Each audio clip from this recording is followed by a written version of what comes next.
Olunaku lwa leero abasiraamu basadde Yidi ey'okuna nga eri mu muggalo guno. Wabula Yidi ey'ekisibo yo ye yasembayo okubeera nga abantu baaliwo mu bungi.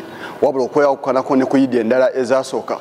Olunaku lwa leero mubaddemu abantu abatasukka 20 abeetabi mu kusaala kuno. Ssaabawandiisi wa Uganda Muslim Supreme Council Hajj Ramadan Mugaru avuddeyo n'ategeeza nga obusiraamu bwe buli eddiini etaba abantu bonna era etasaanye kubeera nga etwalibwa ng'omusango omuntu yenna agikiirizaamu. Allah teyakola nsobi, alina ensonga lwaki yakola bw'atyo. Atugezese n'okumanya kwaffe. Naye kisomoozebwa mu kaseera kano okulaba ng'eriyo abataddewo kaweefube okuteeka olukongoolo n'okuwalana abasiraamu olw'okuba nga basiraamu. Kino ekintu tekigenda kutwala nkulaakulana ya ggwanga mu maaso. Ate ng'era okuggyako okusalawo kwa Allah teriyo agenda kutulugunya basiraamu abamale mu Uganda. Ye mufti wa Uganda Sheikh Shaban Ramadan Mubajje avuddeyo nakukulumira nnyo abantu bonna abagenda maaso n'okubeera nga bagaba ensimbi. Kyagambye nti abantu batono nnyo abafunye ku mitwalo gino 10 egyateereddwawo gavumenti okubeera nga giyambako ku bannansi mu muggalo guno gwe balimu. Wanagamba nti bannansi bandiweereddwa emmere okubeera nga ebayambako basobole okubeera nga beeyisa mu muggalo okusinga obbawo ensimbi nga bwe kibadde kitambula. Ekintu eky'okugaba ssente tekibadde na mulamwa mulungi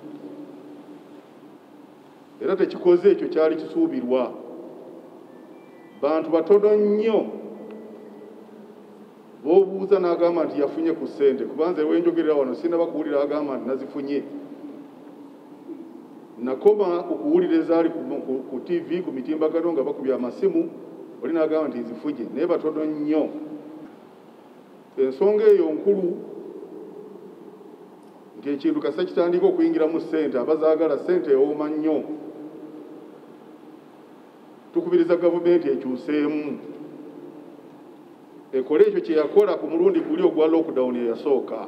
Era akubiriza abantu bonna okubeera nga bavaayo badduukirire abantu abo abali mu bwetaavu. Kutuba y'okusaala ekulembeddwamu omumyuka wa mufti owokubiri Sheikh Muhammad Ali Waiswa ng'ono ye avuddeyo n'abeera nga yennyamira olw'ebyo ebigenda maaso era akwasaganyiza ekirwadde kya COVID-19 ku mpisa abantu gye beeyisaamu n'ebintu ebirala. Ono agamba nti Katonda yandibanga munyiivu era nga bannansi tuteekeddwa okuba nga tweddako ku mbeera zaffe ssaako n'enkolagana yaffe n'abantu abalala. Ebintu ebisongoza Allah nga bingi, abantu nga tuweddemu ensonyi,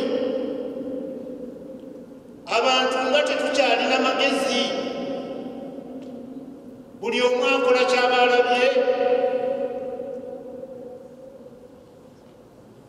Oba oliawo kyandiba ekituufu nti Allah atuleetedde ekintu ekifaanana ng'ekyo okutujjukiza obuvunaanyizibwa bwaffe. Takomyeko akonyeeko ne ku nsonga eya Islamic banking ng'onajjuliza mukama we Ssaabawandiisi wa Uganda Muslim Supreme Council eyagikonyeko n'ategeeza nga bwe yajja okubeera ng'eyambako abantu bonna okutambulira wamu ssaako n'ebintu ebirala ebitambulira mu bwofu obwo. Islamic banking enkola eya Islamic banking bwe yayisibwa, enkola bwe yayisibwa n'esimbirwa ekkuuli ebimu ku bitongole bya gavumenti nga Bank of Uganda netubagamba ffe tulina abakugu n'olwaleero enkola eyo tenaba kugenda mu maaso. Wakyaliwo abagisimbidde ekkuuli yadde gavumenti ne cabinet nga baagiyisa tubeebaza, naye wansi waliwo abatanagimatira. Ate ng'ensi yonna ekozesa enkola eyo okulaba nti bawola abantu n'okwekulaakulanya ku ssente ezitaliiko magoba. Ng'embeera ya Islamic banking mbeera yakubeera nga twetaba okutaasenga embeera y'abantu abatalina etali exploitive, naye bannaffe abalina enkola endala balina obujja buyitirivu, tebaagala kukompitinga nabo. Ono akuutidde abantu okukolagana mu kadde nga kano ssaako n'okweyisa obulungi awamu n'okugabanako n'abantu bonna. Ensibuko ya buli kimu Allah tumuwe ekitiibwa kye. Twebaza eggwanga lyaffe lino nti liwa ekitiibwa enzikiriza zonna era tusaba nti embeera eyo ebeere ya muggundu enzikiriza enzikiza ziweebwe amaanyi okuteeka mu nkola byonna ebiyamba community abantu bonna. Abasiraamu bajja kuza olunaku luno lwa Eid al-Adha nga bajjukira akalombolombo aka Nabbi Ibrahim eyali talina mwana okumala akaseera wabula Katonda we yamuwa omwana n'amujjukiza okubeera nga amusala kye yali yeeyamye mu kusooka. Wabula Katonda yakyusa akalombolombo kano Nabbi Ibrahim ke yali akoze n'abeera nga yamuwaamu endiga eyajja yasala ku lunaku olwo. Abasiraamu bangi bali mu mikolo emikulu egya hijja wabula omulundi guno tebasobodde kwetabayo olw'ensonga nti abantu batonya abakkiriziddwayo so si bonna.